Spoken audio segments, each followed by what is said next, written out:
Today's episode will include content included for an older audience, focused mainly for teens and adults. Viewer discretion is advised.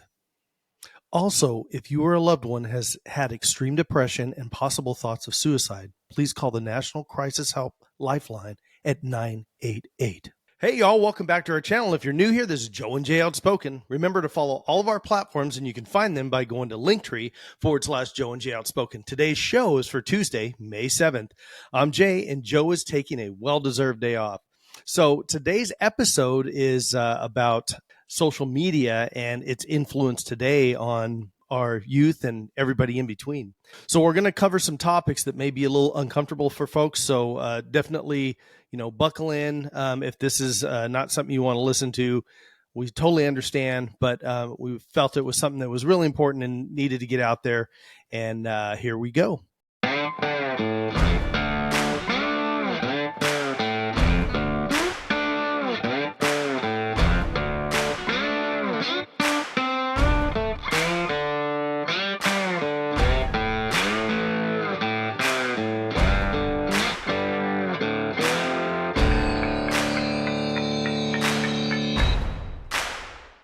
So to start off, social media used by minors has significantly increased and has been linked to depression and suicidality.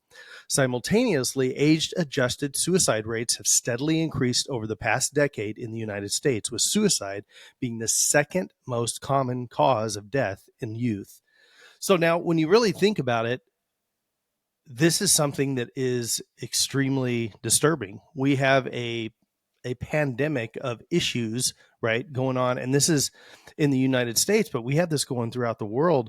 The problem is that in the United States, it's such a big thing that we have created, that everything is based around social media influence and influencers. So it's really, as kids grow up, I mean, you can see it in grocery stores and things like that.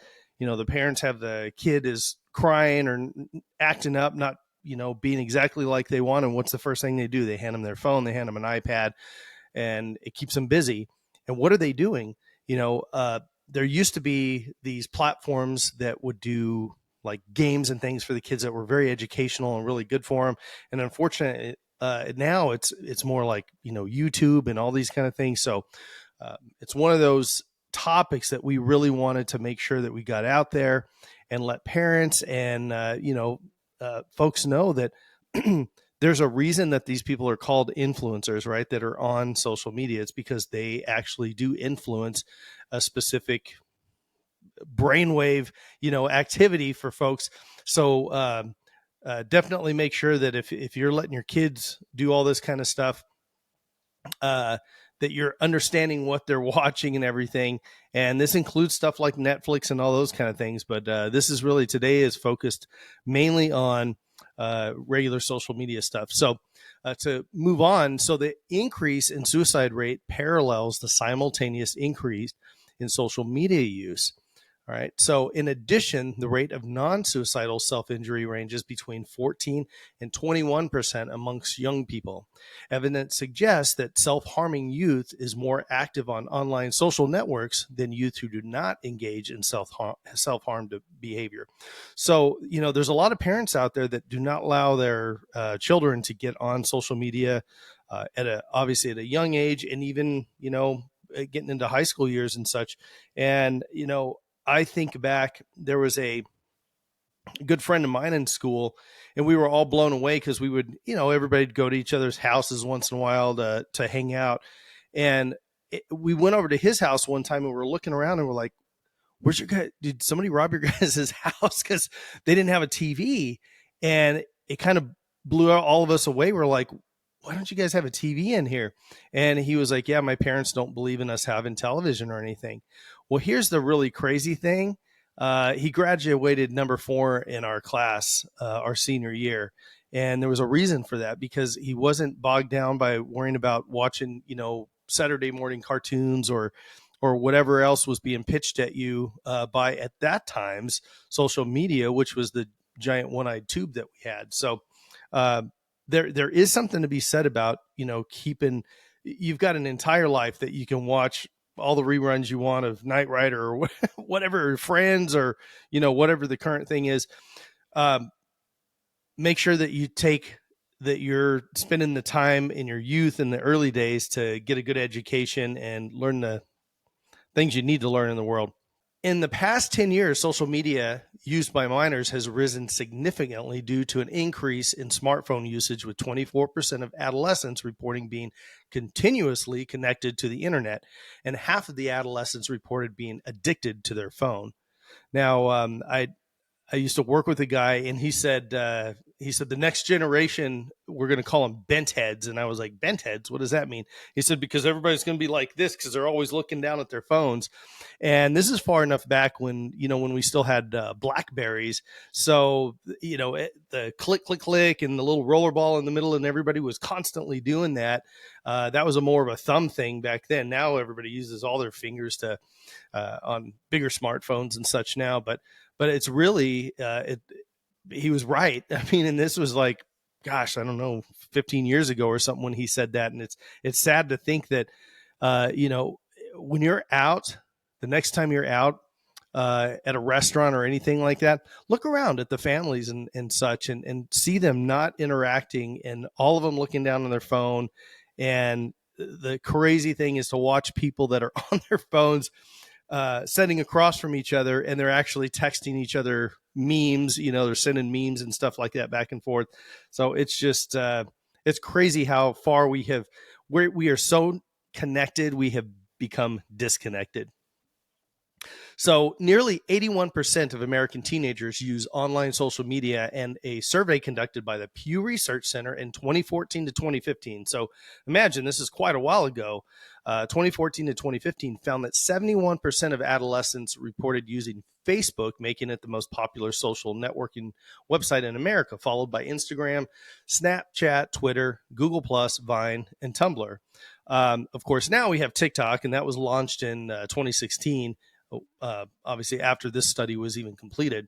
So right now, the current top 10 social media platforms as of May of 2024 is Facebook, with over 3 billion monthly average users. It's crazy to think that Facebook's still holding on strong. I can't remember the last time I even did anything on Facebook. I only keep it around just because it's where some of the old friends that I've, kind of try to stay in contact with is on. But in second place with 2.5 billion is YouTube, and Instagram, TikTok, and Snapchat finish off the top 5 slots. Twitter, now X, is 5th, followed by Pinterest, Reddit, LinkedIn, and super surprising to me is Threads. It's most recently launched in 2023. I was like, wow, I didn't even think anybody used Threads, but it's top 10 social media. I still say they need to bring back MySpace, but hey, maybe that's just me. When I was in bands and stuff back in the day, MySpace was like it was really the cool website or social media platform. And we didn't really know what social media platforms were at that time. It was kind of like an experimental thing. Tom made that whole thing happen, and where you could basically build your own little mini website. And it was kind of the idea of, like, I guess, Facebook mixed with kind of LinkedIn in a way, and Instagram, because you could share photos. But for bands, you could put up music on the front page. So we had our music from our band's CD. Of course, now it's all audio stuff. But, back then we were burning our CDs down to MP3 files and putting them on there. And, for an unsigned band, it was really great because you didn't have any barriers to getting stuff out there. And YouTube wasn't around yet. Facebook was just coming on the scene, and, all these other companies weren't around. So it's just crazy to think of how everything kind of spawned from there. So yeah, these websites provide an opportunity to create an online identity to interact with others, including strangers, thereby leading to the creation of social networks that offer both positive and negative health effects. An important negative health effect is the positive association between social media use and depression. A study on Instagram discovered that depression was more common in teenagers involved in social comparisons following strangers compared to teenagers who followed only friends. And if you think about it, you look around, like we always pick on them, but they're the ones that really got a lot of stuff going on social media. Was the Kardashians back in the day. And I'll just like put three big categories. You have these model-esque people, whether it's guys or girls, whether that's the whole weightlifting thing, or whether it's the bikini modeling or whatever it is, the model deals. And then you have the wealthy people, so the guys that have the jets and Lamborghinis and all that kind of stuff. And then you have your typical influencers, the ones that have this a mass of followers that they have, and whatever they say, whether it's makeup or car parts or whatever it is, everybody listens to them, and everybody's going to buy whatever that product is, and they can schlep just about anything out there. So it's really changed the whole dynamic of the world. All of these folks that are out there doing whatever their platform is, and like these little kids, and everybody's probably heard about them. The little kids that do the unboxing of toys and things like that, and they're like, these kids are like, millionaires already from doing that, and and I don't think there's nothing wrong with that kind of stuff, but that's really on the innocent end of everything that's happening. There's a lot more seedier side of everything. And we already know, everybody's seen the whole OnlyFans thing that has really taken hold. And it's pretty amazing how many people are willing to just pay dollars to look at feet and all kinds of weird stuff. So I guess I'm super old school still. I don't quite understand it. So moving on, depression is a major cause of suicidal ideation in patients diagnosed with major depression disorder, MDD, or dysthymia. In clinical reference samples, 85% reported suicidal ideation, 32% attempted suicide during adolescence or young adulthood, and 2.5 to 7% ultimately took their own lives. So when you start really looking at how this online presence, right? These kids that are on there, and even young adults, and sometimes adults, they're living in this world that just does not exist, especially in our normal worlds. If you think about it, most of us go to work every single day. We come home, we've got to fix dinner, you've got to mow the lawn tomorrow or this weekend or whatever, and you do your laundry, and you have this whole laundry list of things that you got to get done. And of course, you got to go to work to bring home a paycheck to pay all the creditors and everybody that, wants something from you. And that's our normal lives. And then you have these folks that don't live anything like that. You have politicians and movie stars and people that have, these really multiple streams of income that they don't worry about punching a clock. There is no, they're not trading time for money. And normally the average person wasn't able to see their life other than soap operas, movies, and things like that. And movies were far enough away from us that we said, well, that's a made up life or what have you. I remember back in the day when MTV and some of those channels, they had like Cribs and those things, and they were bringing people, the average person, and what was it, Lifestyle of the Rich and Famous, and they were bringing people, average people, into the homes, yachts, and everything else of these extremely wealthy folks. And that was kind of the start of it back in the day, but it was still so far away because it was on TV. And now what's interesting is that your social media feed, you're following these specific people. And I know for me, like, I follow people in my kind of home area, town, and, state and everything. And these are people that when there's stuff in the background, I may even know where they're at because I've been there, or I've been by that area, or I just know in general where it's at because it's in my general vicinity. And so it really makes it more personal for you when you see folks that are, again, the guy driving the Lamborghini, he's in, downtown, and exactly where he's at, or the female influencer, that does makeup or hair or whatever, pick the category that, of the type of folks you follow. And so it's mentally, it's changing it. It creates a whole different vibe for folks. And the thing is that it's really scary that we have not educated our kids enough, and adults at that, to the discernment isn't there. They can't take, reality and this new um, internet reality, I guess you would call it, and they can't decipher between the two. And I use this example all the time, and maybe this is aging me a lot, but back in the day, Ozzy Osbourne, he would get up on stage, and there was this complaint they had that he would bite the head off of bats and stuff like that. Well, if that was such an influence, the millions of people that bought his CDs and albums and cassette decks or cassette tapes and 8 tracks and whatever else format he was sold on back in the day, you would have millions upon millions of kids, trying to find bats and bite the heads off them. Okay. It was only a couple kids that did that. And it makes me wonder about those couple kids, if obviously they had some issues, some deep stirring issues, and maybe they had problems at home, and obviously their parents probably, didn't know how to handle it, or were handling things really terribly. And that's why they did that. And it's kind of the same thing today, but because it's more prevalent, because you can just click on something and you can get news from around the world instantaneously. This affects, our younger generation a lot more, and they have so much information coming in at them so quickly that I don't believe parents, and especially teachers. I mean, if you look at what's going on today, gosh, teachers are having a hard enough time dealing with kids in the classroom and stuff.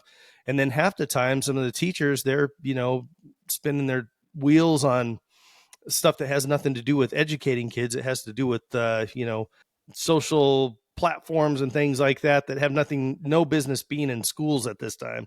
So with all that, it's no wonder that you have kids that are so confused and, going through all this kind of stuff. So, the last thing that I wanted to go over here was the psychological autopsy studies revealed that approximately 60%, it's a huge amount, of adolescent suicide victims met criteria for some form of depressive illness at the time of death, thus linking clinical depression and suicide.